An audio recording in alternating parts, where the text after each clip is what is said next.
Mateus, capítulo 5, versículo 1 até o 3. E eu quero convidar o presbítero irmão Ananias para fazer essa leitura conosco.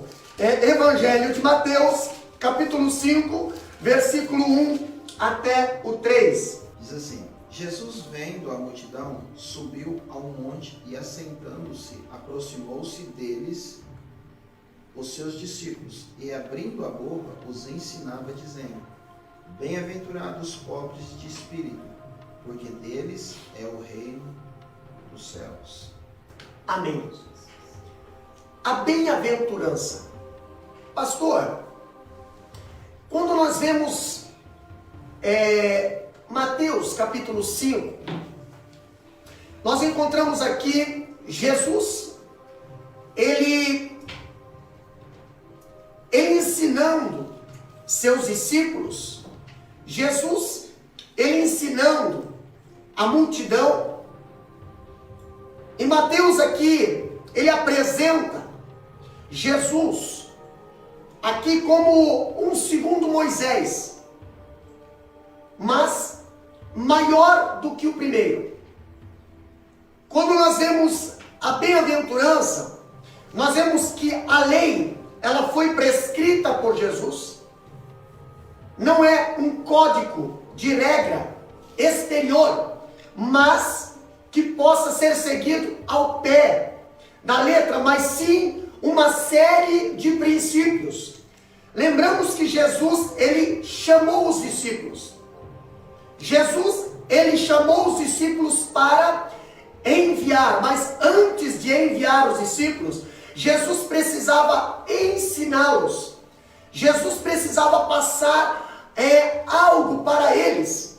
Eles não podiam sair fazer a obra sem antes aprender como fazer a obra. E aqui no Sermão do Monte, que nós vamos começar a estudar a partir de hoje, nós vemos que o célebre do Sermão do Monte, Jesus mostrou de forma eloquente que o reino de Deus, ele é um reino de ponta a cabeça. Mas pastor, o que o senhor está querendo passar para nós? É que tudo no reino de Deus é ao contrário do que você pensa no reino dessa terra. Quando Jesus começa a ensinar os discípulos, Jesus começa a apresentar o reino de Deus, e aqui nós vemos nos ensinos de Jesus, nós vemos uma pirâmide invertida. Ali nós vemos que Jesus fala: feliz é aquele que nada ostenta diante de Deus. E ainda, aqueles são felizes também porque choram pelos seus pecados. Quando nós vemos Jesus ensinando os discípulos, ele fala: feliz aquele que abre mão dos seus direitos, em vez de oprimir aqueles que reivindicam até os direitos que não têm.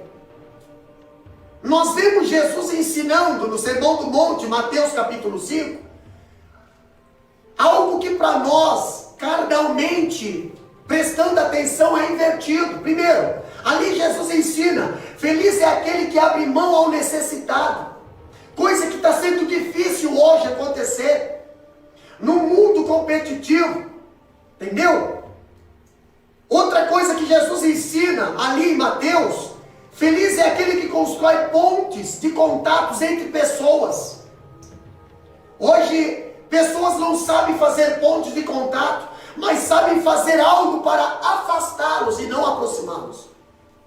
Jesus chama seus discípulos e ele ensina os seus discípulos algo que para o homem nessa terra é considerado uma coisa invertida. Por exemplo, Jesus fala: feliz é aquele que pratica a justiça e não aquele que ali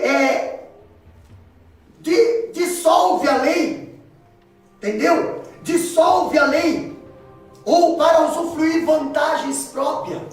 Jesus ensina no Sermão do Monte, entendeu? Feliz é aquele que busca a santidade, né? E não aquele que rasga a cara em ruidosa gargalhada, aqui carregadas de lascívias. Jesus está ensinando os discípulos, porque primeiro foi os discípulos que foram chamados, e eram os discípulos que estavam sendo preparados para continuar o trabalho que Jesus estava iniciando. Há um tempo aí atrás, semana passada, nós demos um estudo aqui sobre Pedro, e Jesus chama Pedro porque Pedro estava equivocado no ministério dele. Pedro, quem sabe, achava que precisava, para fazer um ministério, precisava só ter um título. Mas na primeira luta, na primeira provação, Pedro já estava querendo pular fora. Pedro era uma pessoa que não queria ter compromisso com as coisas de Deus como prioridade. E Jesus chama ele e diz assim: Pedro, tu me ama mais do que esses? Pedro, tu me ama mais do que os peixes? Pedro, tu me ama mais do que o barco? Pedro, tu me ama mais do que os teus amigos? E Jesus mostrou para Pedro que o amor que Pedro estava tendo por Jesus não era um amor de compromisso, um amor de prioridade. Quando Jesus chama os discípulos no monte da bem-aventurança para ensiná-los, nós vemos Jesus ali mostrar o reino de Deus e como é que nós precisamos fazer para entrar neste reino. Presbítero Ananias, que Jesus, na subida do monte, aqui em Mateus, nós vemos Jesus vendo a multidão, subiu ao monte. Mas nós vemos em Lucas, Jesus falando que Jesus chamou os discípulos para ensinar. Então a prioridade ali do monte, não era tanto a multidão, mas a multidão acompanhou. Mas a prioridade era os discípulos. Eram os discípulos que precisavam de ensino, porque através deles a multidão seria ensinada também. É óbvio que sempre acompanhava uma grande multidão, mas o ensino ali era voltado mais para os discípulos. O que o senhor diz, irmão Ananias? Pastor, assim, irmãos, como o senhor disse, ele tipifica Moisés, né? E quando Moisés sobe no monte também de 70 anciões, assim como Jesus preparou e enviou os 70, assim também foi ele, porque a Bíblia falou para eles ainda lá na escravidão, e depois dele levantaria um profeta como ele, a ele ouve, proferindo a Cristo.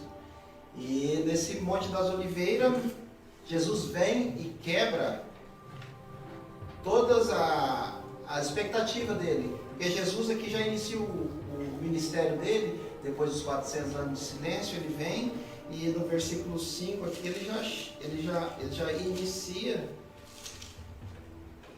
no versículo 4 aqui ele já fala, 4,17 ele fala: desde então Jesus começou a pregar, dizer: arrependei-vos, porque é chegado o reino de Deus. Só que ele esperava talvez um libertador político, né? E Jesus vem e quebra todo esse paradigma. Ele vem aqui falando, igual o pastor mencionou aqui, tudo de ponta cabeça. Mesmo que o pastor falou que bom é o que chora, os mansos que vai ver o reino de Deus.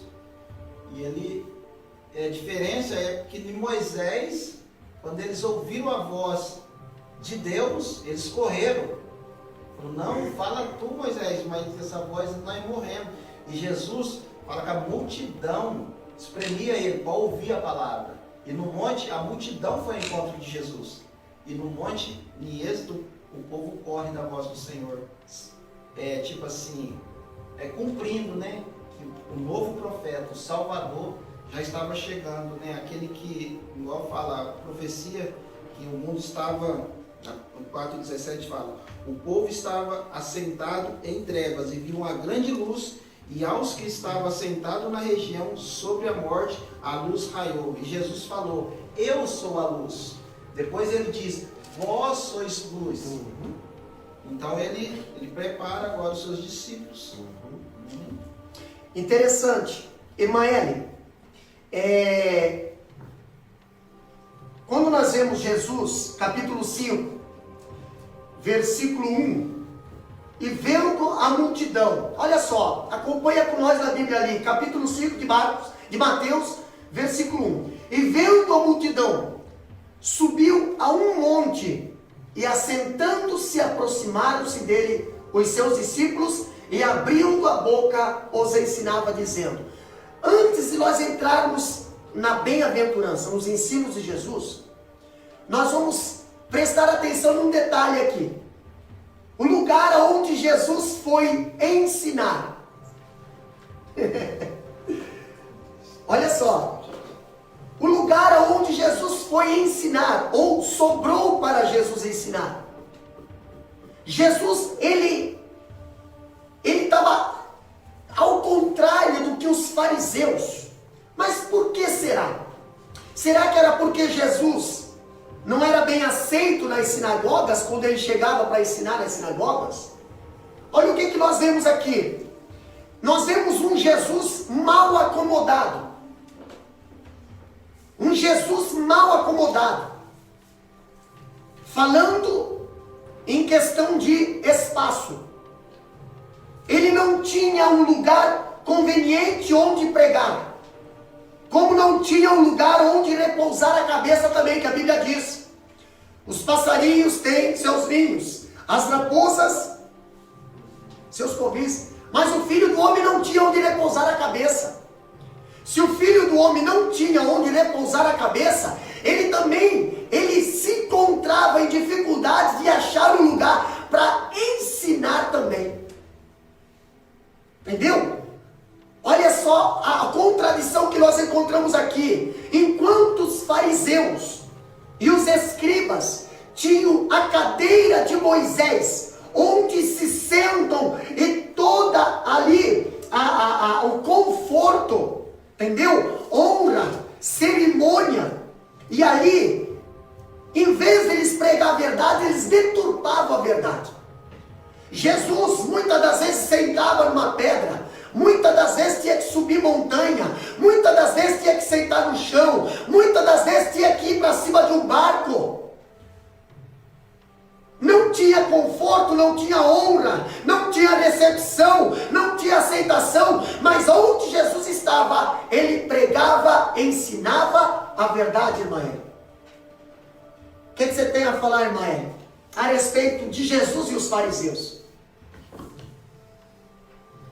O pastor já falou, né? Quando o pastor fala que os fariseus, eles tinham os templos bonitos, tudo bonito para adorar, para fazer, mas como sempre para Jesus nunca tem espaço.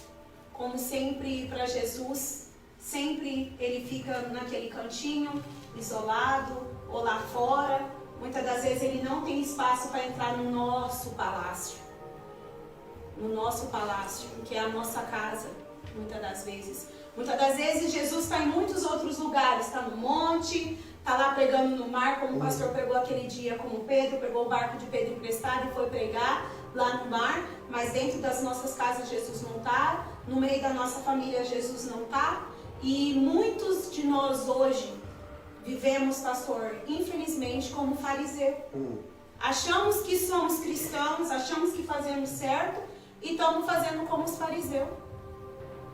Tendo tudo aqui, mas Jesus está lá fora, pregando no monte, pregando na praia, mas Jesus não está aqui. Espaço para ele aqui não tem.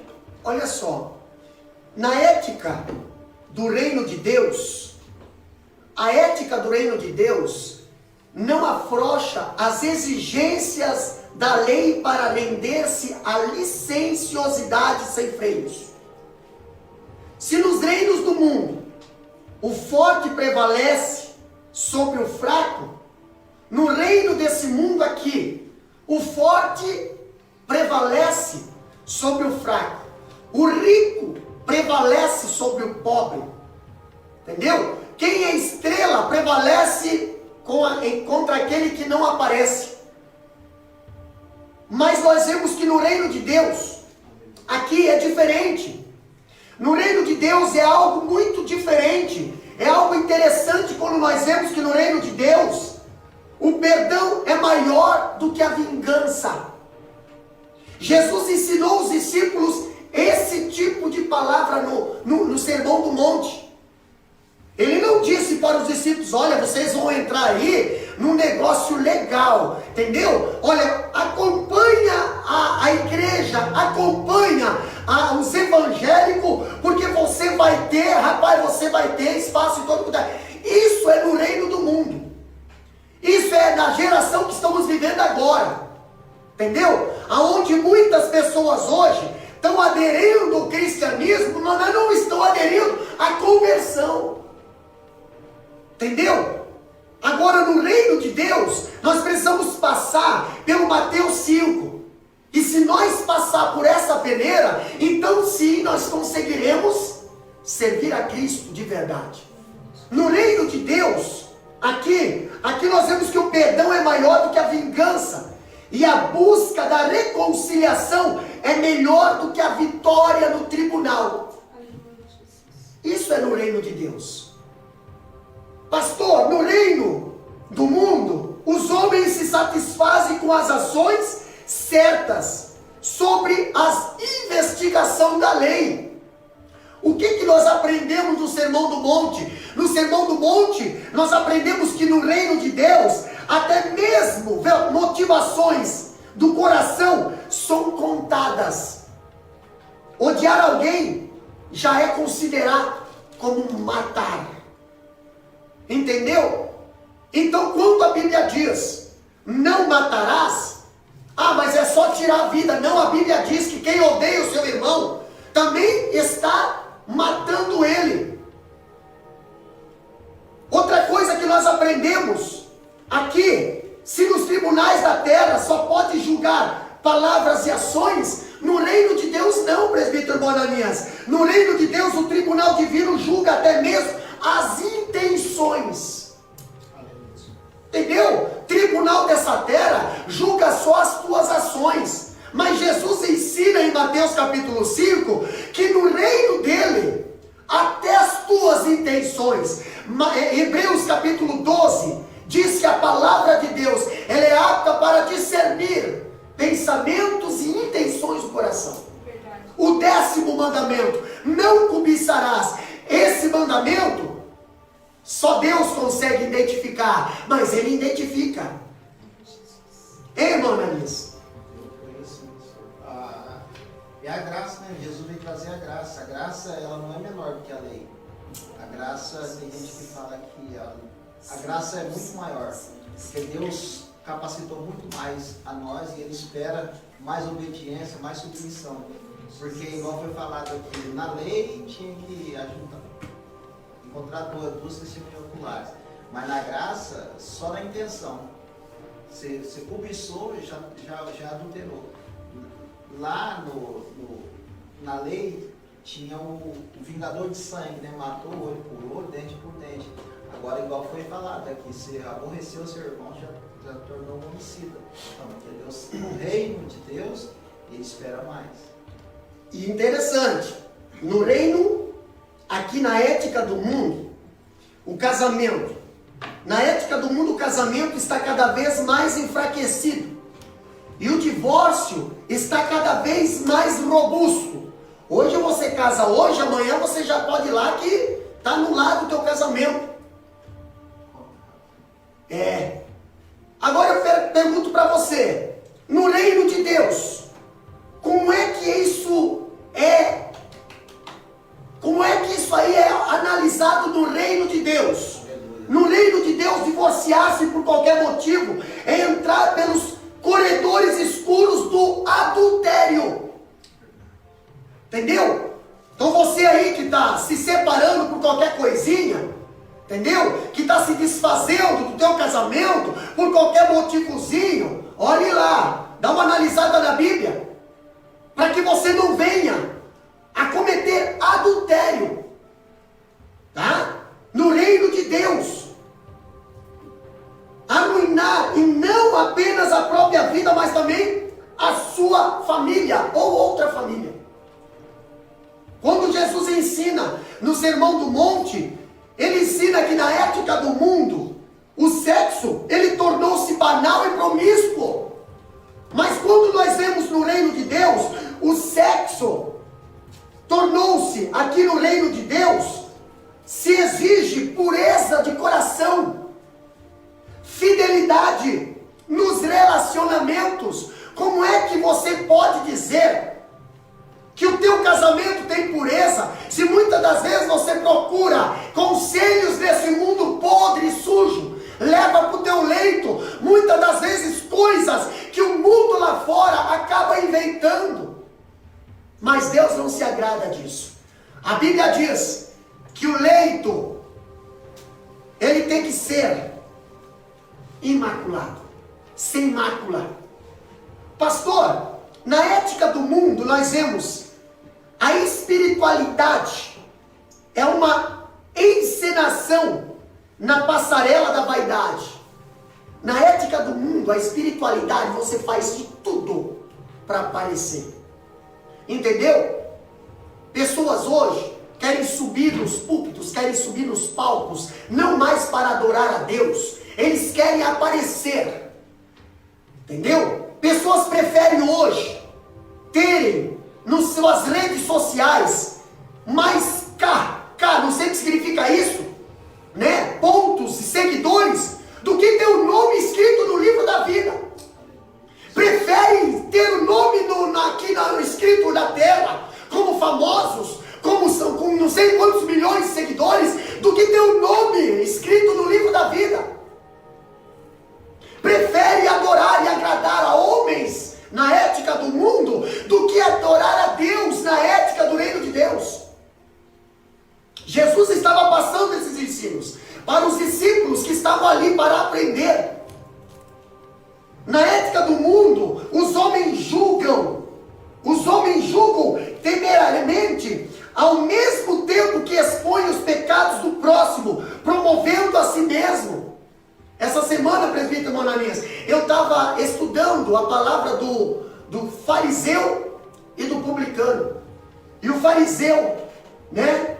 Ó Senhor, te louvo, porque eu faço isso, eu faço aquilo, eu faço aquilo. Eu faço aquilo. A oração desse fariseu estava dizendo o que ele fazia. Entendeu? Você não precisa falar para Deus o que você faz. Você não precisa tocar trombeta o que você faz. Entendeu? Tem gente que faz e gosta de falar. Para quê? Só para atingir aquele A, B e C. Vigia, meu irmão. Porque muitas das vezes a tua oração Deus não vai responder. Olha a oração do publicano. A oração do publicano era misericórdia, misericórdia. Batia no peito e dizia misericórdia, misericórdia. E Deus respondeu a oração do publicano. Mas a oração do fariseu não. Uma oração individualista.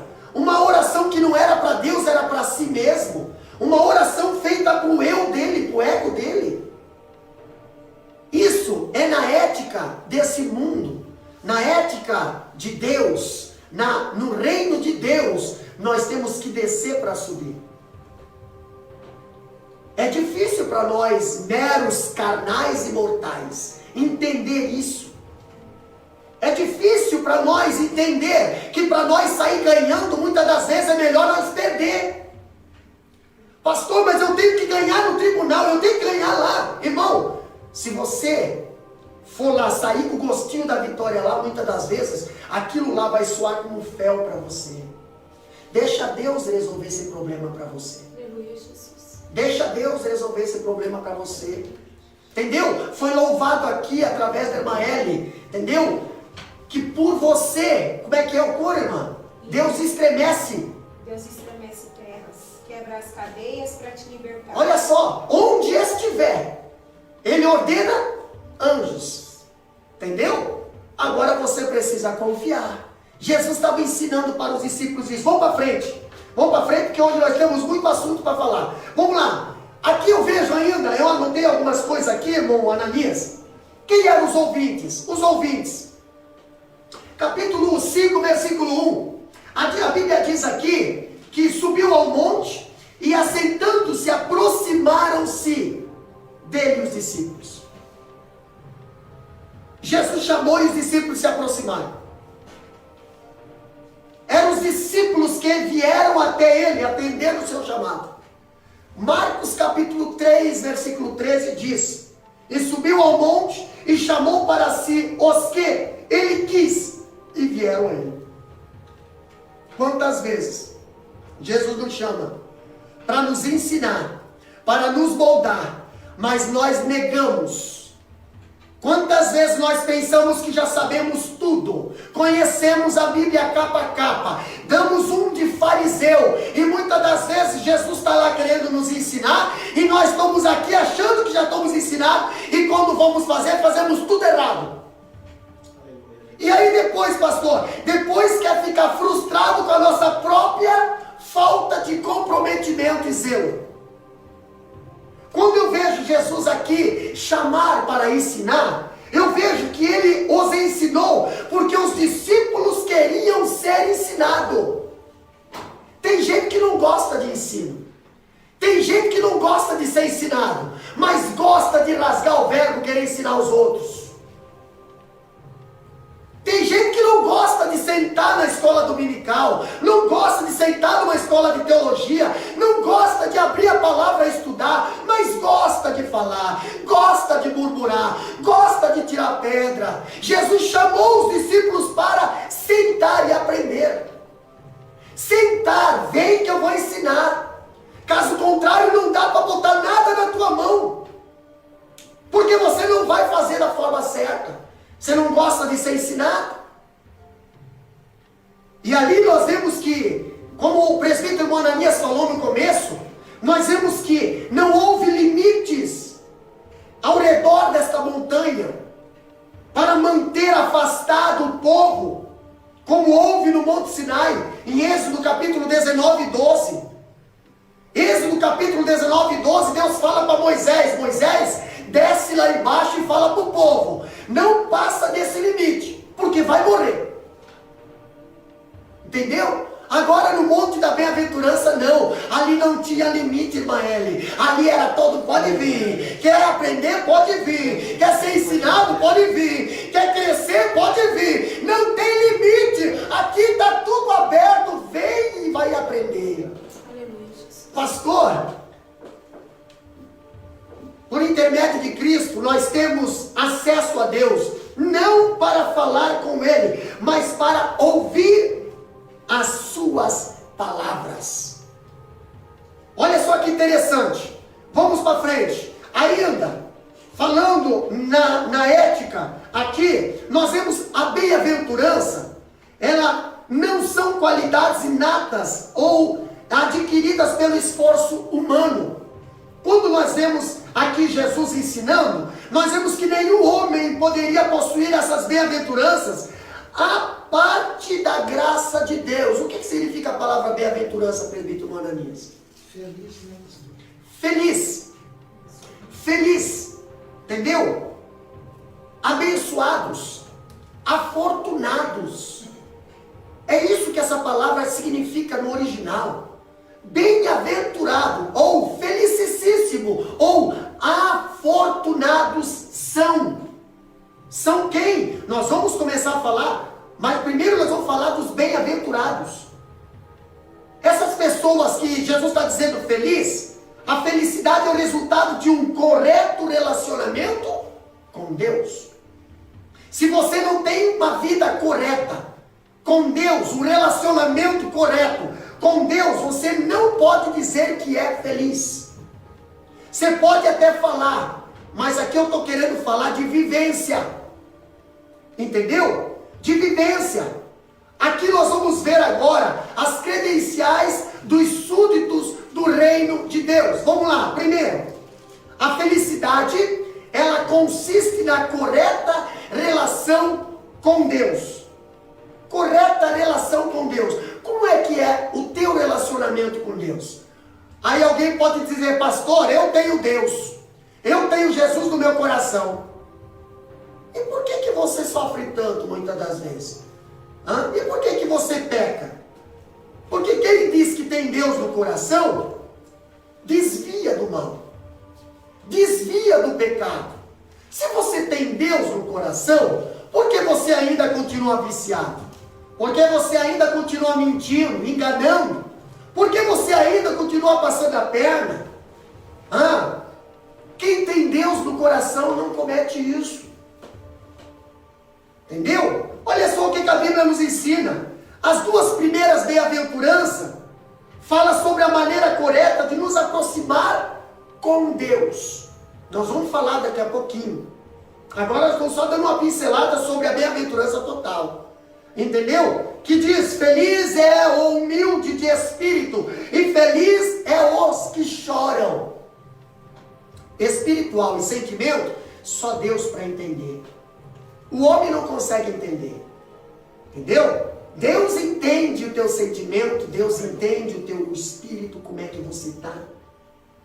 Outra coisa que nós aprendemos aqui, feliz é o homem que se aproxima de Deus, consciente de sua total falência espiritual, e dessa maneira se agarra à graça de Deus.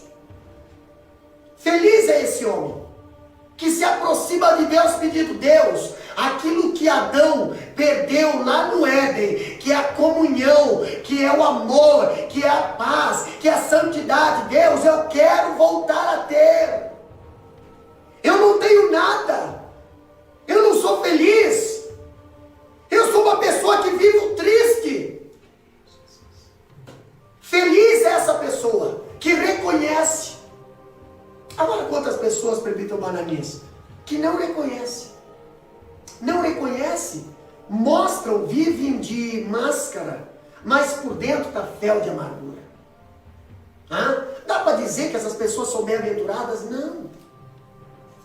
Não adianta, pode até falar, mas não é. Felicidade não é um sentimento, felicidade é uma pessoa, é Cristo. Tem muitas pessoas que falam, vou ser feliz quando eu casar, vou ser feliz quando eu tiver uma casa, vou ser feliz quando eu tiver regalia, assim, bens materiais. E se você for esforçado, a bênção do Senhor que enriquece não pelos pecadores, Deus abençoa. Mas você também pode ser abençoado. Tem pessoa que não serve a Deus, mas trabalha, é esforçado. Mas só que não é, aquela felicidade não é verdadeira. Porque você chega naquele patamar, daí você vai alcançar outro, porque vaidade era vaidade. E Cristo nunca está na sua vida. Então isso aí, a verdadeira felicidade é Cristo, independente do que você esteja. Você tendo Cristo, é a felicidade.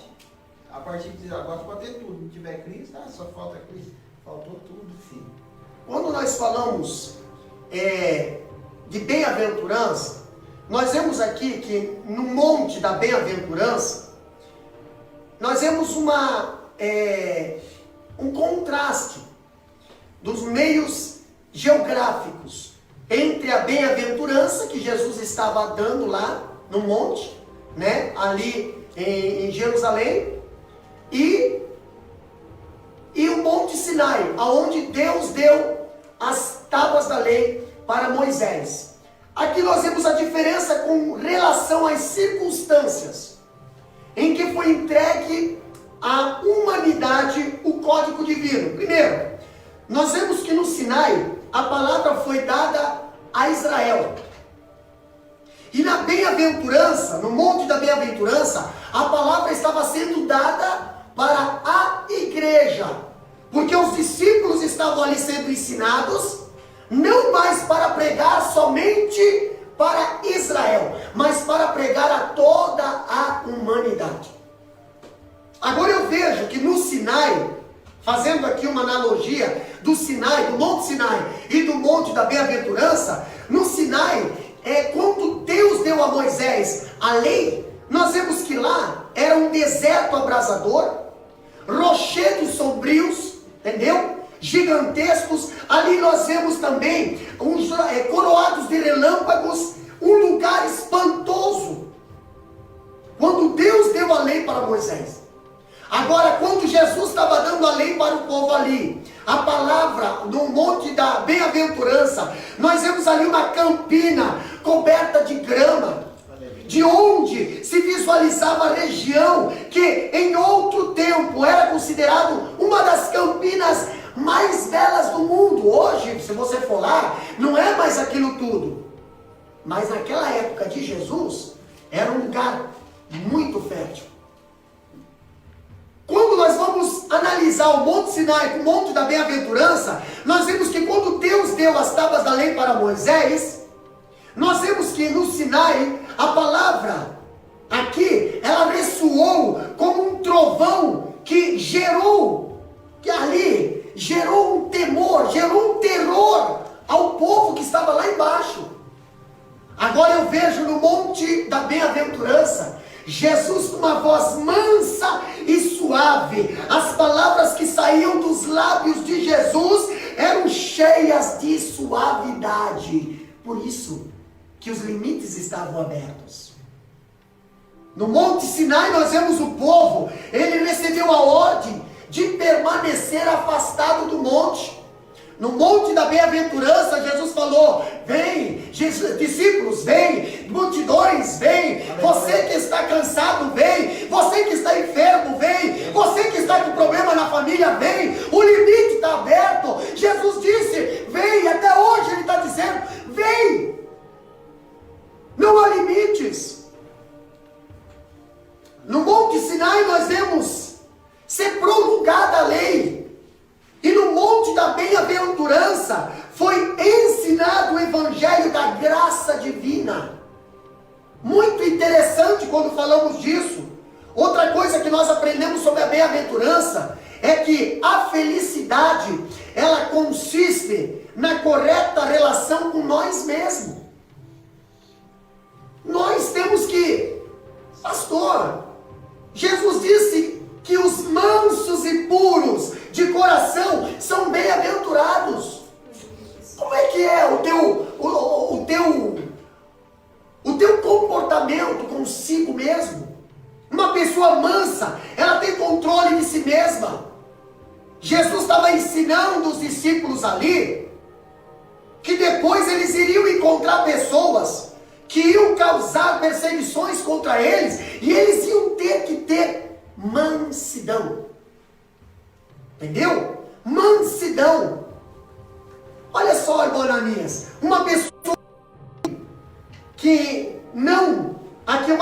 não tem domínio próprio, ela arruina a sua própria vida e também arruina a vida dos outros. E depois se arrepende. Ai, o que eu fiz, meu Deus? Eu não devia ter batido, não devia ter feito isso, não devia ter feito isso. Ai, meu Pai do céu, Jesus querido pastor, e agora? Entendeu? Uma pessoa bem-aventurada, Jesus ensina que ela precisa ter uma correta relação com ela mesma. Cuidado que teu coração pode te dar uma rasteira. A Bíblia diz: enganoso é o coração do homem. Quando você diz: mas eu estou forte, mas eu estou bem, cuidado, você pode levar uma rasteira do teu coração. Uma pessoa bem-aventurada, uma pessoa feliz, aqui nós encontramos que a felicidade consiste na correta relação com o próximo. Ai, ai, ai. O senhor vai falar disso? Vou falar. Uma correta relação com o próximo. Jesus aborda as 3 últimas bem-aventuranças. As 3 últimas bem-aventuranças falando sobre a relação com o próximo. Como é que é a relação sua com o próximo? Olha só. Ali nós encontramos nas bem-aventuranças: felizes são os misericordiosos. Entendeu? Felizes são os pacificadores. Que mais? Felizes são os perseguidos por causa da justiça. Como é que é a sua relação com o próximo quando você está sendo perseguido? Quando você encontra uma pessoa e vê que ela precisa de ajuda e você finge que não vê. Na tua mesa, na tua geladeira está farta, mas na do teu próximo está faltando e você não tem um pingo de sensibilidade de dizer: meu Deus, aqui está estragando comida, aqui está estragando tudo. Como é que está o meu próximo? Porque a Bíblia diz: bem-aventurados são os misericordiosos. Como é que é a tua misericórdia para a obra missionária?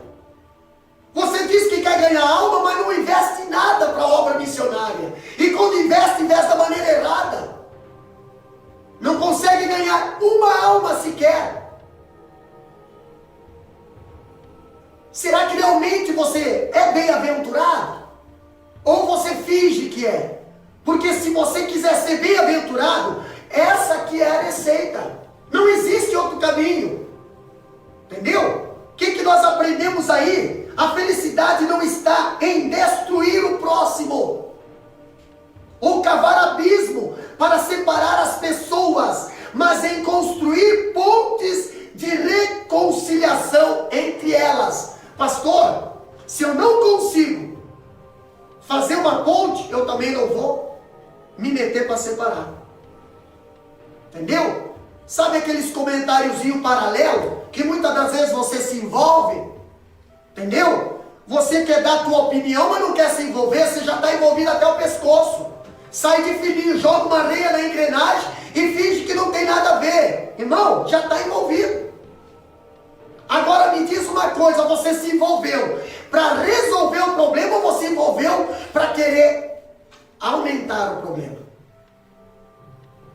Entendeu? A Bíblia diz, bem-aventurado são aqueles que consistem na correta relação com o seu próximo. O que mais, pastor? A felicidade, ela não está em sofrer ou fazer alguém sofrer pela prática da injustiça, mas em praticar a justiça e estar disposto a ser perseguido por esta causa. Caso contrário, não é bem-aventurado. Vamos para frente? Agora nós vamos começar a falar sobre a bem-aventurança.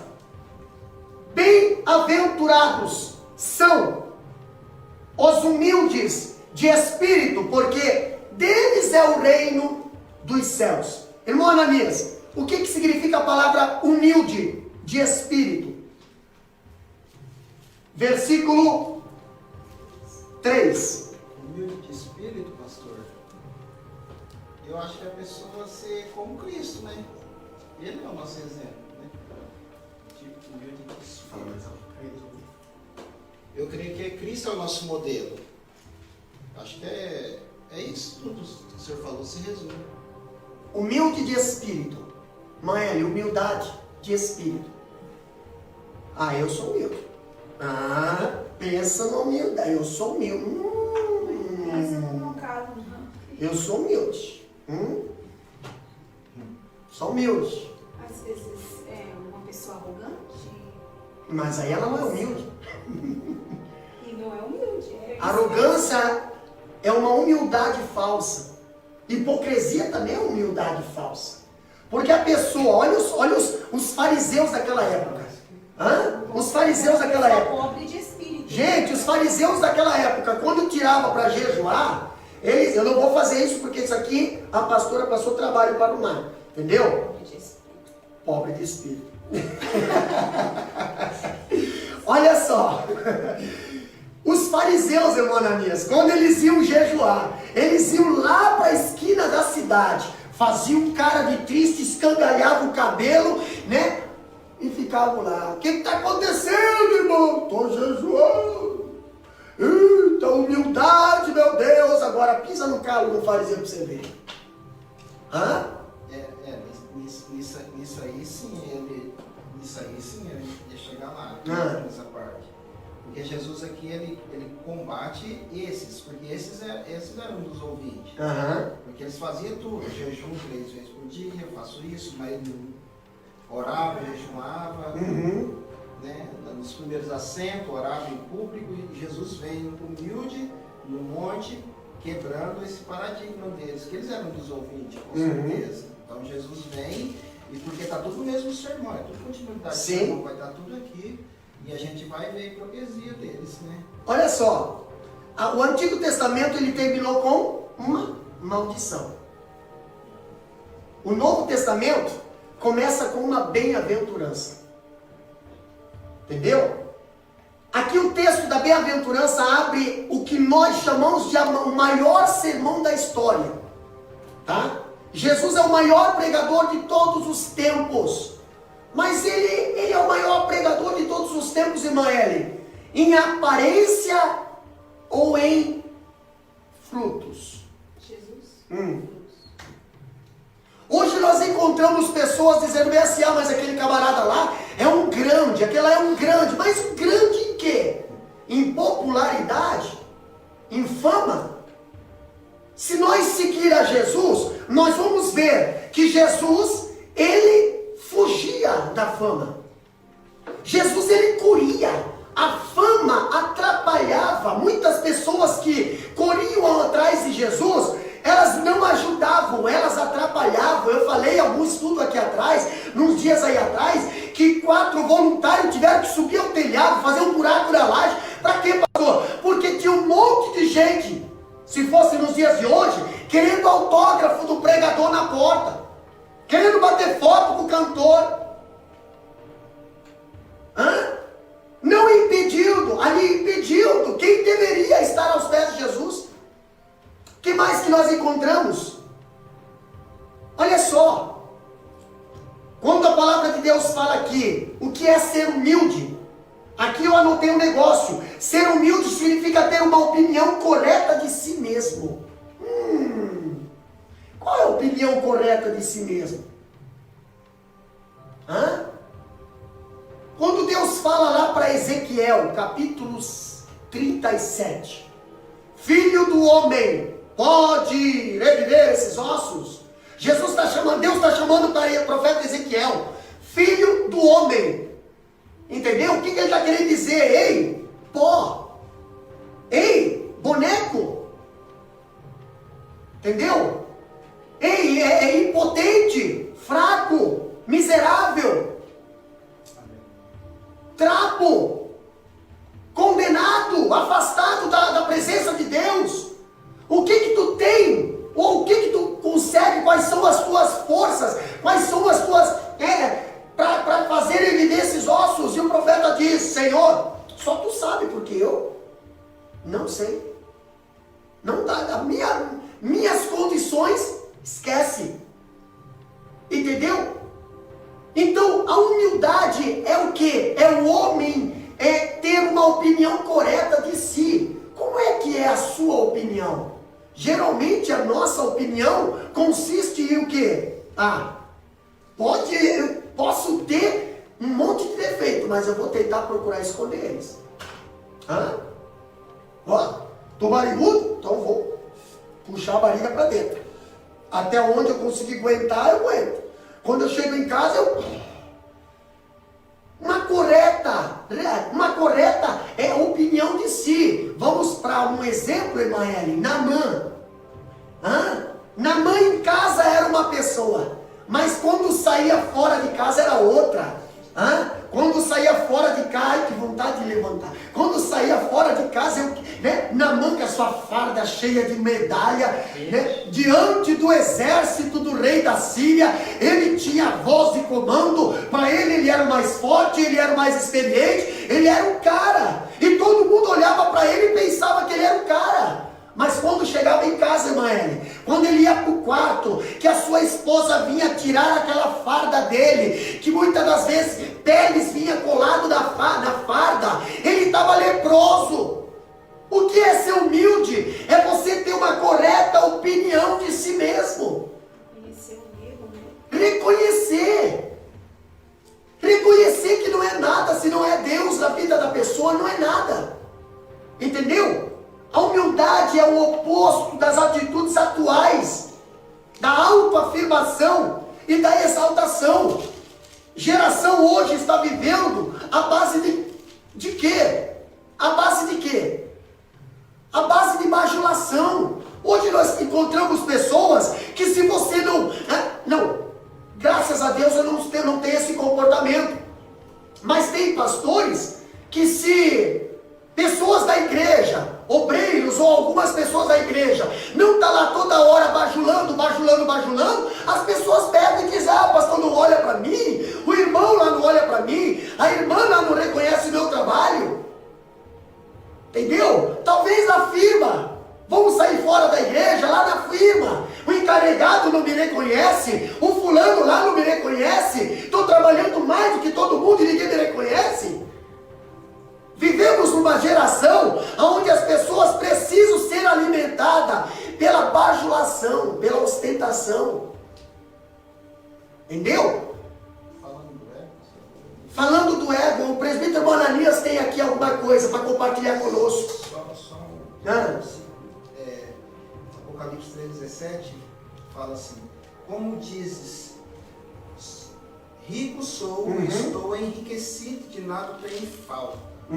Não sabes que é um desgraçado, miserável, pobre, cego e nu. Aconselho-te que de mim compres ouro provado no fogo, para que te enriqueça e vestes brancas, para que te vista e não veja tua nudez. E unja com óleo, e unja os olhos com colírio, para que deixa. Então, vamos lá, segundo ponto, bem-aventurados humildes de espírito. A verdadeira felicidade é um grande paradoxo aos olhos do mundo. O que nós aprendemos aqui? Primeiro, essa bem-aventurança que nós estamos vendo aqui, capítulo 5, versículo 1 a 3, nós vemos que revela um vazio dos valores do mundo. Que vazio é esse, pastor? Um vazio que o dinheiro não consegue fechar. Um vazio que o prazer não consegue fechar. Entendeu? Um vazio que você pode ter tudo nessa terra, mas ainda você continua com um vazio dentro do teu ser. Você vê hoje pessoas ricas, afortunadas, se suicidando por quê? Depressão. Eu digo que não. Eu digo que é um vazio que eles têm na alma. E não tem nada nesse mundo. Procuraram em tudo. É que nem um jovem rico. Um jovem rico chegou para Jesus e disse: ó, já tenho tudo. Eu só não tenho a salvação. Mas quanto é aí para mim adquirir a salvação? Só falar. Quanto zero aí? E Jesus falou: não, você vai ter que abrir mão de tudo para adquirir a salvação. Ah, não. Nos meus bens ninguém toca. Então, o reino você não consegue. Entendeu? Então, quando a palavra de Deus nos ensina, Jesus ensinando os discípulos: olha, discípulos, bem-aventurados são os humildes de coração. Ele está querendo dizer o quê? Os valores do reino de Deus são como uma pirâmide invertida. Você pode olhar para a pessoa e dizer: não tem nada, é infeliz, é triste. O coração dele está cheio de alegria. Oh, pastor, vai falar de Deus com essa pessoa para tu ver. Pastor, vai estar lá no leito do hospital, está lá quase morrendo, e você chega lá, muitas das vezes que a tua, chega lá para trazer uma palavra para essa pessoa, para tentar animar essa pessoa, e não vê aquela pessoa, as palavras daquela pessoa, te reanima e diz: ei, eu estou bem com Deus. O morrer para o crente cristão é uma passagem para a eternidade. Bem-aventurados são os humildes. Entendeu? Aqui a Bíblia diz que feliz é o pobre de espírito. E olha só que interessante. O mundo pensa que feliz é aquele que está no pináculo da pirâmide, na ponta, né? No lugar mais alto. Mas Cristo, ele pronuncia a bem-aventurança àquele que está no vale. Jesus fala, Deus fala para Paulo bem assim: Paulo, é quando tu está fraco. Como é que é? Não fala mais. É quando tu está fraco, Paulo. O meu poder, Paulo, se aperfeiçoa na sua fraqueza. Na tua fraqueza, Paulo. Entendeu, Paulo?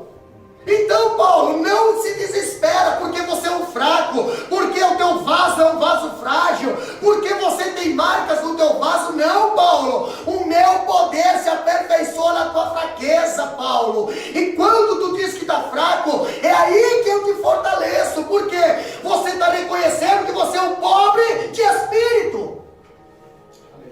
Os fortes nunca vão querer reconhecer, só os fracos reconhecem. Me ajuda aqui, pega esse peso aqui, eu não sei pegar isso, eu não consigo. Sabe aquela pessoa que não consegue? Ela pede ajuda. Irmão, eu não consigo, você pode me ajudar? Me ajuda, me ajuda. Entendeu? Pastor não consegue fazer muita coisa sozinho. Então o que acontece? Mas eu tenho que fazer, porque senão as pessoas vão achar que o trabalho não está funcionando. Não, irmão. O pastor precisa reconhecer que ele precisa trabalhar em equipe. Então o que ele faz? Me ajuda, irmão. Me ajuda, irmã. Me ajuda, querido. Me ajuda, querida. E Deus nos fortalece, porque na fraqueza é que nós se tornamos fortes. Bem-aventurados humildes de coração. Outra coisa que nós aprendemos aqui é que a verdadeira felicidade não está nas coisas externas, mas na realidade, as coisas internas. Não está no lado de fora não, irmão, está no lado de dentro. E aí, irmão Ananias? O lado de dentro é isso, é esse vazio que o pastor falou, esse vago, que é o tamanho, eu falo que é o tamanho exato de Cristo, que o dinheiro não compra e é só Cristo para preencher esse vago, essa lacuna, né? Porque Jesus veio, a princípio Jesus veio retornar, devolver o reino que Adão perdeu.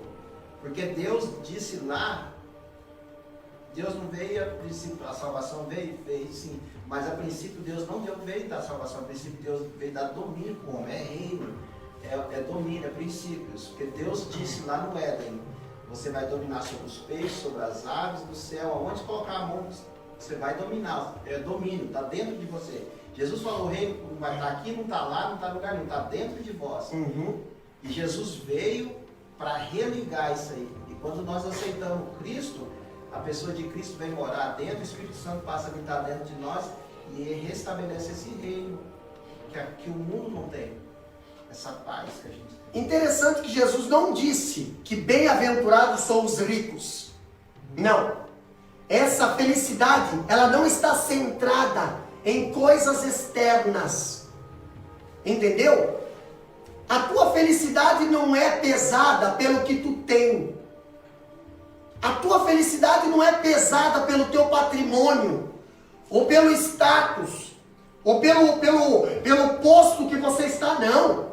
A tua felicidade não está. A riqueza não satisfaz. Deus colocou a eternidade no coração do homem. Agora, nem todo o ouro da terra poderia preencher o vazio da nossa alma. Por mais que pessoas tenham bilhões e bilhões e bilhões de patrimônio, elas não são felizes. Entendeu? Olha só, você pode comprar o travesseiro, talvez até melhor do que o pobre, mas você não consegue comprar o sono. Você pode comprar a melhor casa, 30, 40 quartos, não sei quantas suítes, não tem problema, pode comprar. Mas muitas das vezes você tem que fazer uma guarita na frente da porta e botar um guarda lá. Lá no canto do muro botar outro guarda. Lá no canto do muro botar uma câmera de vigilância. Ativar aí segurança patrimonial. Por quê, pastor? Porque você não se sente seguro. Você confia no teu poder.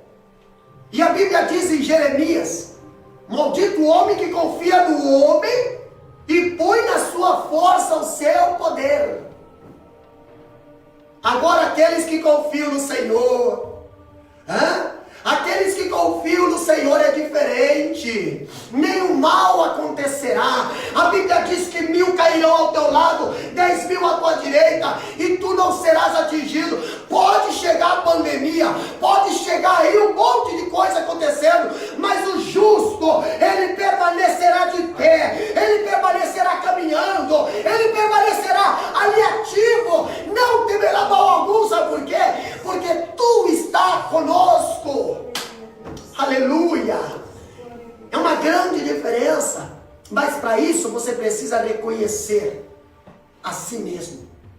A Bíblia diz aqui que uma mão cheia ajuda o homem a esquecer-se de um coração vazio. Outra coisa que nós vemos é que as coisas esvaziam a vida, as coisas que esvaziam a vida são comumente aquelas que prometem preenchê-las. Olha só, deu problema em casa, brigou com a esposa, para onde você vai? Boteco. Você vai lá encher o teu coração de cachaça, enche o coração de cachaça, enche a tua de cachaça, e aí você esquece do teu problema por um instante. Às vezes nem volta para casa, às vezes é a polícia que te leva para casa. Ou às vezes a mulher que você bateu antes de sair de casa, é ela que tem que ir lá te buscar. todo fedido, vomitado, e você vai buscar, vai levar para casa. Entendeu? Aí no outro dia você vê, você acorda com aquela ressaca e você continua com o mesmo problema. Não resolveu o teu problema, você preencheu algo, mas não conseguiu preencher o teu vazio. Não resolveu o teu problema. Sabe por quê? Ah, pastor, eu vou falar uma coisa, sabe por quê? Porque Jesus precisa entrar na tua vida. Jesus entrando na tua vida, você não precisa mais ir para boteco para esquecer dos teus problemas. Você não precisa mais ir para a mesa de jogo para esquecer os teus problemas. Você não precisa mais dormir na cadeia para esquecer os teus problemas. Não, Senhor. Você automaticamente aceita Jesus e Jesus começa a ter o controle da tua vida. Aquilo que te prejudicaria, Jesus vai dizer: não faça, não faz, não vai por esse caminho, não tome essa atitude, e você está bem preenchido e fortalecido. Agora eu vejo algo interessante, que aqui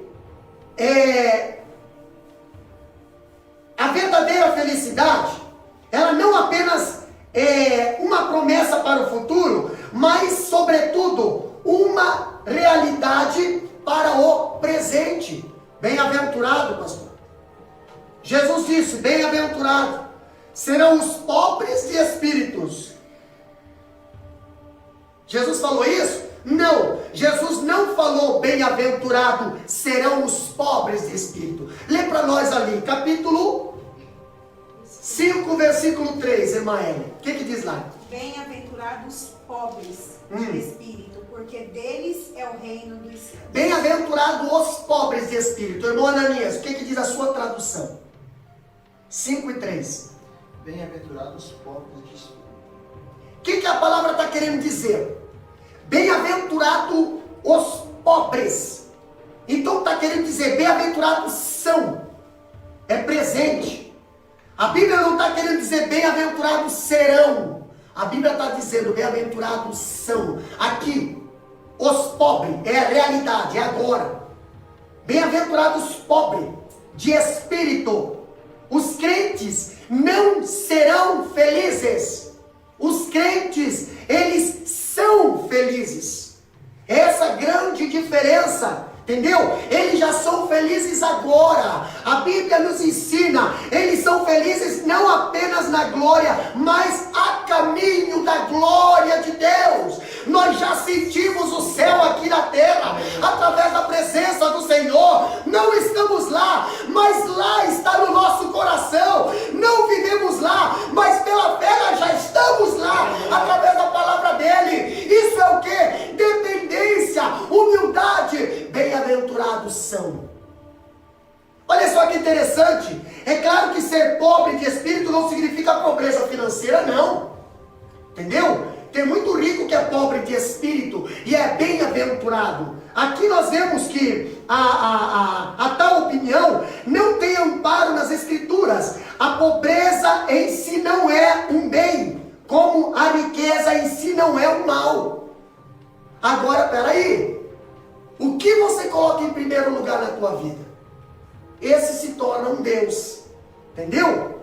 Uma pessoa pode ser pobre financeira e não ser pobre de espírito, se ela for humilde. Olha o exemplo que nós temos aqui. Jó foi pobre de espírito quando bendisse a Deus, tanto por dar como por tirar. Deus me deu, Deus tomou, bendito seja. Entendeu? Ele tinha tudo, ele era o homem mais rico lá daquela terra. Mas ele não deixou a riqueza corromper o coração dele. Ele disse assim: olha, se Deus tirar, amém. Se Deus me der, amém. Louvado seja o nome do Senhor. Eu sei que o meu Redentor vive. Eu dependo dele, para ele eu vivo e para ele eu vou continuar vivendo. Se eu tiver gado, eu vou viver para ele. Se eu não tiver gado, eu vou viver para ele. Entendeu? Tem gente que não consegue passar por uma crise nenhuma, Emaele. Por quê? Deu uma crisezinha, a primeira coisa que deixa é as coisas de Deus de lado. Pastor, por que o irmão parou de vir na igreja? Pastor, tá difícil, mas consegue ir para tantos lugares e não consegue fazer as coisas é que Deus resolve os problemas. Entendeu? Ah, pastor, está tão difícil. Gasta com farmácia, gasta com oficina, gasta com tantas outras coisas que Deus poderia ter evitado. Até muitas das vezes perde o visto.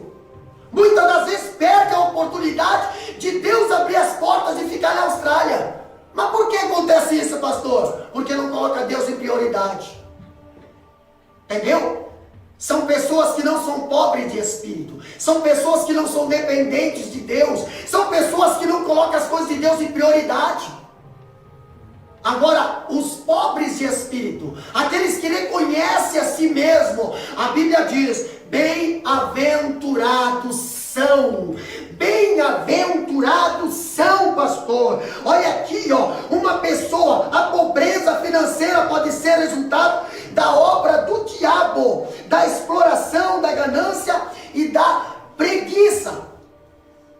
Muitas pessoas não têm nada, por quê? Porque não querem trabalhar.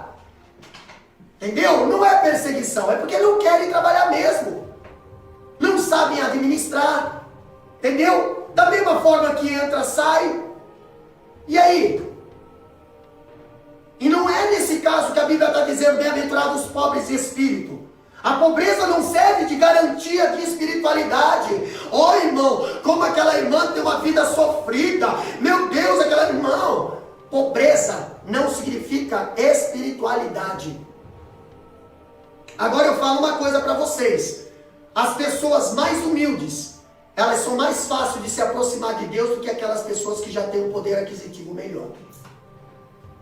As pessoas que não têm muita coisa, é mais fácil delas cair aos pés do Senhor do que aquelas que já conquistaram muitas coisas. O próprio Jesus falou, o que ele falou? É mais fácil? É mais fácil o camelo passar pelo furo de uma agulha do que um rico, não está falando todos os ricos, do que um rico entrar no céu. Entendeu? Mas pastor, por que uma pessoa que é pobre, é mais fácil dela estar em comunhão com Deus do que o rico? É que o pobre, tudo que ele precisa, ele pede para Deus. Deus, eu preciso de pão hoje. Deus, tu olha no armário, Deus, eu só tenho aqui uma champlona de ovos e o meu pão já está pela metade, Deus, e ainda já está bolorando, Deus, mas tu é fiel, Senhor, tu é fiel, e eu tenho crédito contigo, e eu sou fiel a ti também, então eu posso pedir, tu vai me responder. E quando vê, aparece na porta, lá vem alguém trazendo um suprimento, lá vem um anjo, lá vem, ei pastor, vai dar uma olhada na história de Elias, e olha só a experiência que teve Elias. Elias, quando Deus falou, vai lá e fala o que eu quero, fala o que eu quero, Elias se levantou e saiu na direção de Deus. Pastor, Elias chegou diante de Acabe e ali destruiu os profetas de Acabe. Quem é que mantinha Elias, pastor? Corvos. Corvos. Corvos que traziam mantimento e carne para Elias. Não eram amigos que traziam mantimento e carne para Elias. Era corvo. Quem é que mandava nos corvos? Deus. Bem-aventurados os humildes, os pobres de espírito. Pastor, acabou ser coribeiro, o corvo não apareceu mais. Levanta Elias e vai lá para Sarepta, lá na casa de uma viúva. Bom, agora é uma viúva, deve ter poder aquisitivo. Chega lá a mulher, só tinha graveto e um pouquinho de farinha. Oh, meu Pai eterno, misericórdia. Mas, bem-aventurados pobres de espírito. Mulher, tu vai fazer o quê? Vou fazer aqui o último pão.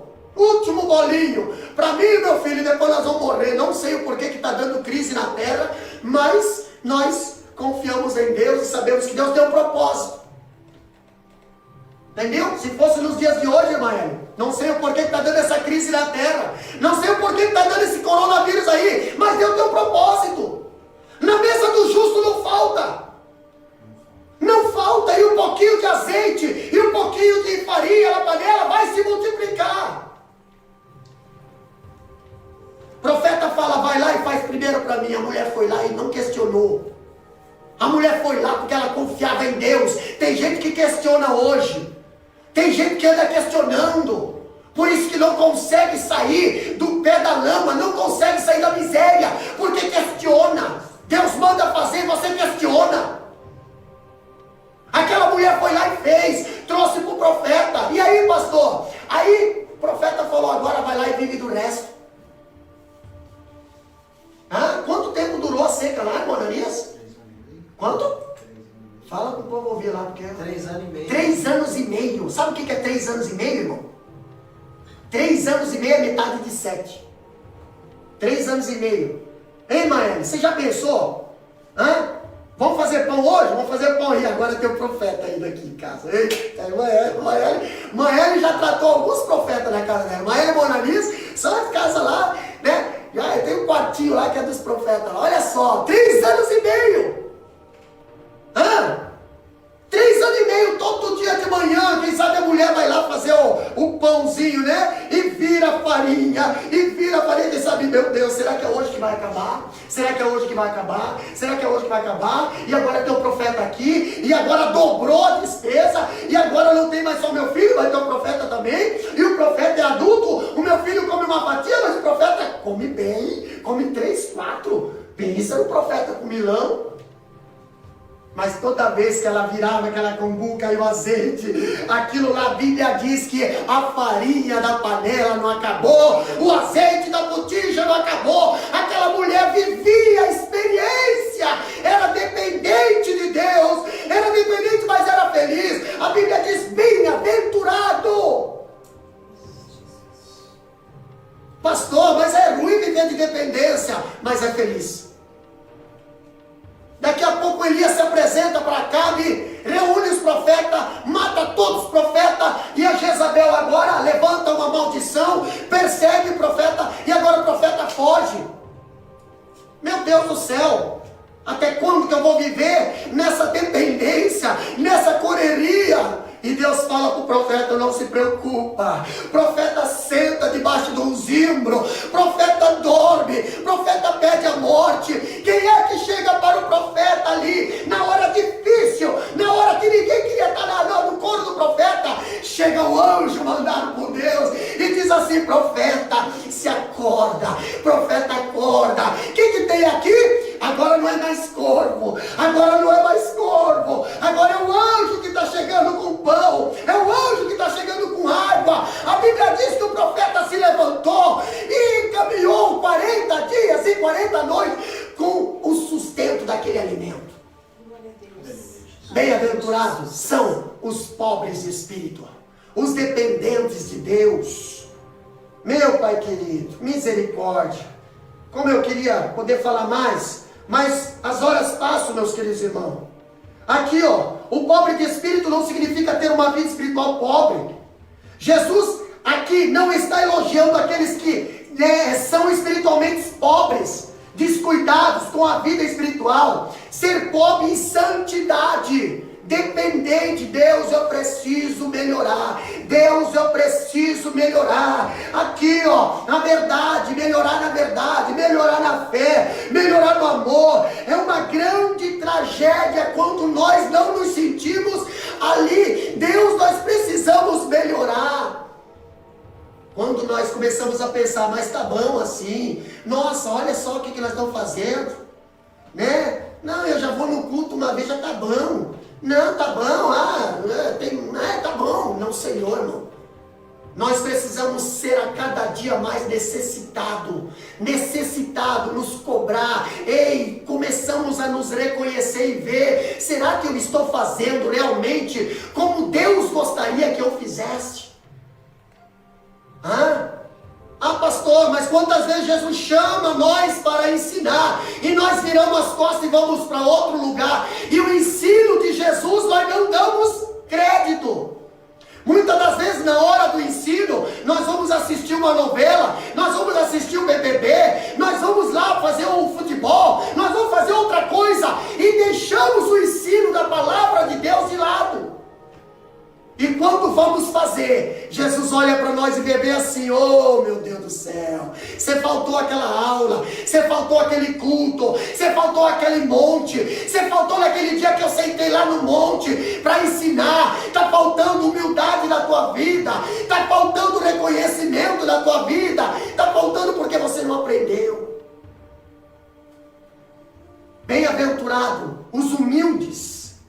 Ser pobre de espírito é a base para as outras virtudes. Quais, pastor? A Bíblia diz aqui que a primeira bem-aventurança é o primeiro degrau. É o primeiro degrau da escada. Primeiro degrau da escada de um cristão. Primeiro degrau da escada de um obreiro. Primeiro degrau da escada de um esposo. Primeiro degrau da escada de um patrão. Ser pobre de espírito, humilde. Entendeu? A humildade faz com que pessoas trabalhem com você, amem você, queiram estar perto de você. Por quê? Porque a pessoa humilde sempre vai querer compartilhar com os outros. É pouco que eu tenho, mas eu gosto de compartilhar. Entendeu? Pastor, mas é um pouquinho de farinha, é um pouquinho de azeite, mas eu quero compartilhar. Eu quero compartilhar, eu não me conformo, eu gosto de compartilhar. O pobre de espírito é assim. Talvez para as outras pessoas aquilo lá, ok, mas para aquela pessoa que está querendo compartilhar, aquilo lá está sendo uma alegria. Olha só, eu estou compartilhando. É pão com mousse, mas eu estou compartilhando. É filé, mas eu estou compartilhando. É Coca-Cola, mas eu estou compartilhando. Sensibilidade de não querer fazer sozinho, mas querer reunir os seus irmãos para compartilhar. Pastor, se Jesus começasse com a pureza de coração, não haveria esperança para nós. O que ele começou? Ele começou com a humildade. Entendeu? Primeiro precisamos estar vazios para Jesus nos ensinar. Coração cheio não adianta. Vamos para frente. O que diz ali, irmã Ananias? Ser pobre de espírito é reconhecer nossa total dependência de Deus. Dependência de Deus. Uma pessoa que não é dependente de Deus, ele consegue fazer alguma coisa? Moisés no deserto. Dependência total de Deus. Davi diante de Golias. Dependência de Deus. Daniel diante do rei lá. Sadraque, Mesaque e Abednego diante de Nabucodonosor. Ah, não. Nós somos príncipes. Davi fugindo de Saul. Gente, peraí, olha só. Compartilha aí que agora essa é forte. Davi, ele era chamado no palácio, irmã Eli. Olha só, colocação boa. Davi, ele era chamado no palácio para quê? Irmã Eli, o que Davi era chamado no palácio para Saul? Para tocar harpa. Enquanto ele tocava, os demônios, a opressão maligna de Saul, enquanto ele tocava a harpa, saía. Saul, ele já teve a presença de Deus, perdeu a presença de Deus. Agora Davi lá no pasto, lá no campo com as ovelhas, cheio de carapicho. Hoje, se você passar aí na beirada da grama e pegar um carapicho, você nem para a igreja não vai, né? Porque tem carapicho na roupa. Agora Davi não. Davi o rei mandava chamar ele lá cheio de pinugem de ovelha. Né? Vem cá, chama lá o que está cheio de peru de ovelha. Não, mas nós temos aqui um tecladista profissional. Nós temos aqui uma banda que cobra tantos de cachê. Não, eu quero Davi. Eu quero lá o que está junto com as ovelhas. Não quero ninguém, não. Eu quero Davi. Por quê, pastor? Porque Davi tinha a presença de Deus. Ah, pastor, mas irmã, foi você que entrou nessa coisa. Quando Davi chega no palácio, Davi com a presença de Deus e Saul sem a presença de Deus, não dá um contraste, não. A Bíblia diz que comunhão tem as trevas com a luz. Que comunhão tem a sinagoga de Satanás com o templo de Deus? Não tem comunhão a luz com as trevas, não tem comunhão. Lá vem Davi. Davi que só sabe adorar a Deus. Davi que nos seus momentos, trabalhando ou não trabalhando, ele está ligado com o céu.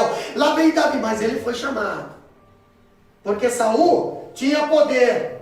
Saul era rei. Saul só não era... o cara era rico. Ele era rico de espírito. Ele tinha tanto espírito lá que ele tinha que chamar Davi para tirar os espíritos dele. Estava cheio de espírito. Entendeu? O Saul estava carregado de espírito. Não era pobre de espírito, ele era rico de espírito. Estava demoniado, camarada. Lá vem Davi entrando no palácio. Eita, lá vem Davi, chega para conversar com Saul. Pois não, meu rei, salve rei, viva para sempre rei. O que está acontecendo, rei? Davi, eu preciso de ti. Uai, rei, o senhor é rei. Mas tem coisas que eu não consigo fazer. Por exemplo, rei, eu não consigo ter paz. Ah, rei, eu tenho paz. Mas como, Davi? Como é que você consegue ter paz? Sozinho lá no sol quente, lá com aquelas poucas ovelhas. Como é que você consegue ser feliz? Como é que você consegue ser feliz diante de uma congregação tão pequena, quase não aparece na face da terra? Como é que tu é feliz, Davi, com aquelas poucas ovelhas que nem os teus irmãos não te reconhecem? Como é que tu és feliz, Davi? Eu tenho tanto prazer, eu tenho tanto palácio, eu tenho tantas mulheres, eu tenho todo conforto, e eu não tenho paz, Davi. E Davi fala, eu tenho paz, eu tenho alegria, eu tenho gozo, eu tenho a presença do Senhor. Aleluia! E Davi e Saul falou bem assim, pois é, então o que tu deve fazer para ter essa presença? Ah, meu rei, eu adoro, eu adoro, eu adoro. E aí eu vejo então Saul pedindo para Davi, então Saul, então Davi, faz aí um pouquinho, adora aí esse teu Deus na minha frente, porque eu não tenho mais a presença dele. Adora aí, então já vai Davi. Eu te louvo, Senhor, de todo o meu coração. Adora, adora, adora. Eu te louvarei, Senhor, de todo o meu coração. Na presença de Deus está aqui, cantarei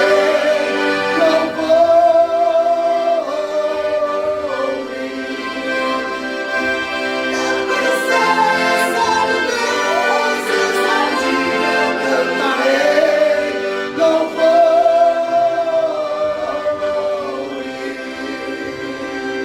Quem sabe o Saul olhava para Davi naquele momento.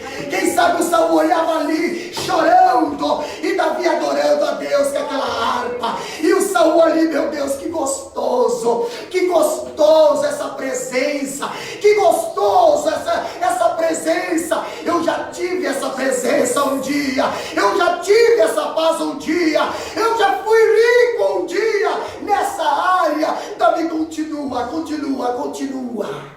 Aleluia, Jesus. E nós vemos Saul ali sendo liberto. Nós vemos Saul ali sendo liberto.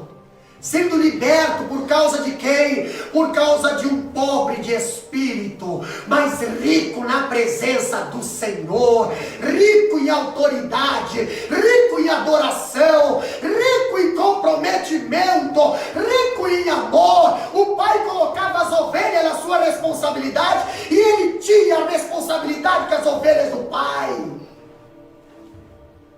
Pastor,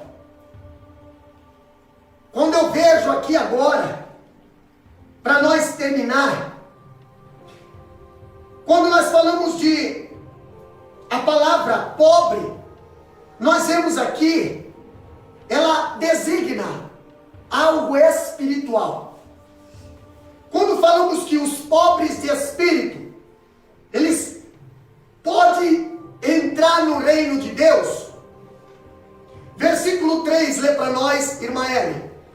Bem-aventurados pobres de espírito, porque deles é o reino dos céus. Bem-aventurados pobres de espírito, porque deles é o reino dos céus. Olha só que interessante. O reino dos céus pertence aos pobres de espírito. O reino dos céus não pertence a quem tem exterior e não tem interior. Entendeu? A porta do céu ela é estreita. Então se você tem muita coisa exterior e não interior, você não passará na porta. Tá? Aqueles que se considerem grandes aos olhos dos homens não poderão entrar no reino de Deus. Lá no reino de Deus só vai entrar aqueles que se acham pequenos, pobres de espírito. Ainda, nós vemos que aqueles que possuem nenhuma importância aos seus próprios olhos são aqueles em todo o universo que possuem o sangue real. A maneira de subir ao reino é descer em nós mesmos. Irmão Ananias. Pastor, eu vou ler um versículo aqui que Cristo é o nosso modelo, né? Ele é o alvo e ele que nós precisamos todos os dias. É bem conhecido da igreja, ó, vinde a mim, ó o modelo, vinde a mim todos que estáis cansados e oprimidos, e eu vos aliviarei. Tomai sobre vós o meu jugo e aprendei de mim. Como? Sou manso e humilde de coração, e encontrarei descanso para a vossa alma. Nós não podemos, mas nós somos cristãos. Como é que nós somos cristãos e nós podemos aprender com ele e ser arrogante, prepotente, né? Então ele é o nosso modelo de humildade e de... Tinha discípulos, irmão Ananias, que aprendia com Jesus e continuava arrogante. O próprio Jesus falou assim, engraçado, vocês me chamam de Senhor e não fazem o que eu ensino, não fazem o que eu digo, né? O Pedro, olha o Pedro, nós estamos dando o estudo da biografia de Pedro. Agora que nós começamos a entrar no Pedro sendo restaurado, mas o Pedro era aquele camarada que ele era melhor que todo mundo, ele era o cara, ele até poderia morrer no lugar de Jesus. Isso quer dizer o quê? Eu estou em condições de salvar a humanidade, Jesus, tu não precisa morrer não. Imagina o Pedro, que nasceu em pecado, estava se achando santo, né? Estava se achando tão santo, que perdeu para um galo. Um galo, que falou 3 vezes, cocoricó, cocoricó, cocoricó. E sabe o que o Pedro fez? Correu para casa. Não acompanhou Jesus em nenhum lugar. E estava entregando o que Jesus tinha entregado para ele. Por quê? Quantas pessoas hoje, irmão Ananias, irmã Hélio, e você que está ouvindo aí, quantas pessoas hoje Jesus avisa, Jesus aconselha, Jesus incentiva, Jesus até dá ministério, mas a pessoa não se dedica, a pessoa não dá prioridade para as coisas de Deus, e muitas das vezes se frustra. Por quê? Porque não se capacita, não se prepara, não se dedica, não se sacrifica, e quando o galo canta, corre para casa e quer entregar tudo. Quer entregar tudo. Às vezes senta como é que ele dá aquele foguinho lá? Na fogueira dos escarnecedores. Muitas das vezes na hora de um culto, deveria estar no culto, deveria estar evangelizando, deveria estar fazendo a obra. Não, está sentado na fogueira dos escarnecedores e está praticamente jogando o ministério fora. Jesus cobrou de Pedro. Jesus não tirou o ministério dele, mas Jesus colocou ele no lugarzinho dele. Pedro, presta atenção, meu. Você precisa ser pobre de espírito. Eu acho lindo porque Jesus cobrou de Pedro e cobrou mais de ninguém. Porque Pedro ele falou diante de todos, né? Diante de todos. Ele teve que confessar diante de todos. Mas por que Jesus foi e correu atrás de Pedro? Porque Deus, quando ele dá muito, ele cobra muito. Eu sempre falo, ele falou, só foi para Pedro que ele falou assim, eu te dou a chave do reino. De reino, eu te dou a chave do reino. O que ligar na terra é ligado no céu. Por isso que ele vem atrás de Pedro e cobra, porque deu muito a Pedro. Mas olha só, presbítero Ananias, ele deu a chave do reino depois que Pedro passou na peneira. Entendeu? Agora olha só, Jesus pega na mão de Pedro e pediu para Pedro, Pedro, tu me amas? E Pedro, sim. Ixi, tem tanta gente hipócrita hoje que fala da boca para fora, né? Fala eu vou fazer, fala eu vou isso, eu vou aquilo, mas da boca para fora, chega na hora H, corre. Pedro era uma pessoa assim, e Jesus uma hora chamou ele para o particular e disse, Pedro, vem cá, tu me ama? E Pedro, sim, amo. Tu apacenta minhas ovelhas. Não, peraí. hoje eu vou ter isso, amanhã não vou poder, depois da manhã não vou poder, depois da manhã também não vai dar. Ó, Jesus, não tenho tempo para apacentar tuas ovelhas. Jesus chama Pedro de novo. Pedro, tu me amas? Sim, amo. Então apacenta minhas ovelhas. Pois é, Jesus, não é fácil não, né? Não é difícil, pastor. Olha, não é fácil não, viu? Não é fácil, pastor, olha. Tem gente que coloca o emprego como problema, né? Tem gente que fala bem assim, pastor, o emprego lá, pastor, então pega conta, fica desempregado. Se é o emprego que está te dando problema, foi o emprego que Deus te deu. Seja grato a Deus. Entendeu? Muitas pessoas sofrem porque murmuram demais, não sabem ser grato. E Jesus pede para Pedro, Pedro, tu me amas? Pastor, Deus, Jesus, Hã? Gosto. Mas a hora que chegar a hora de botar no paredão, coloca. Entendeu? Terceira vez. Eita, agora Jesus foi lá no coração. E Jesus chega, Jesus conhece o coração. Hebreus 12 diz ali, conhece, a palavra ele conhece. E Jesus vai lá no coração e Pedro, tu me amas? Eita, agora, Senhor, tu conheces, tu sabe tudo. Tu sabe que eu, pobre de espírito, não tenho nada. Eu sou orgulhoso, arrogante, metido. Eu sou, Jesus, Jesus, sempre quando tu falava, eu sempre queria ser melhor que todos, queria ser isso. Jesus, tu sabe que eu não sou nada. Ok. Qual que é o segredo da humildade aqui, irmão Ananis? Humildade aqui é o quê?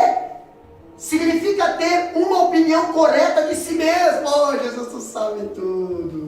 Opa, Pedro. Então agora apacenta as minhas ovelhas. Agora tu está preparado. Por quê, Pedro? Porque se você não me ama de coração, tu não vai amar de coração o ministério, tu não vai amar de coração o teu chamado, tu não vai amar de coração as tuas ovelhas, tu não vai amar de coração o meu reino, tu não vai dar para botar a chave do reino na tua responsabilidade, porque você vai fazer errado. Entendeu? E Jesus chama os discípulos lá no monte da bem-aventurança e explica para eles: o reino dos céus também exerce os demais em a perfeição. Pastor, o reino dos céus exerce todos os outros reinos de estabilidade. Jesus veio a esta terra não para reinar no reino dessa terra, mas para reinar, para apresentar o reino sobre todos os reinos, o reino dos céus. Bem-aventurado os pobres de espírito, porque deles é o reino dos céus. Como é que está o teu coração neste momento, nesta hora? Como é que está a tua vida? Pastor, eu preciso reconhecer a minha miséria, pastor. Eu preciso reconhecer que eu não sou nada. Ele é tudo, eu não sou nada. Se não é Ele na minha vida, o que seria de nós? Ei, bem-aventurado és tu, que você sabe reconhecer. Reconheça que Ele é e você não. Que Ele vai reconhecer o poder dEle na tua vida. Ele vai te exaltar diante destes homens, diante dessa humanidade, dessa geração. Ele vai fazer você que não é confundir aqueles que acham que são. Amém? A Imael estará adorando a Deus nesse momento e logo após nós estaremos orando pela tua vida.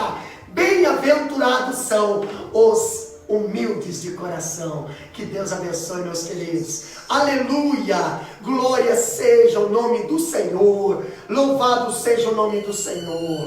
Aleluia! Exalta o nome do Senhor. Faça que nem Davi. Não importa como você está, a maneira que você vive, não importa o teu poder aquisitivo, seja um adorador. Olha, irmão, aleluia. Deus não quer te ver caído assim no chão. Oh, Espírito Santo de Deus. Crente quando ajoelha é só pra adoração. Olha só que lindo. E você sabe que boca no pó resolve tudo. atenção. Levante-se agora e receba o sangue. Seja bem-aventurado. Deus vai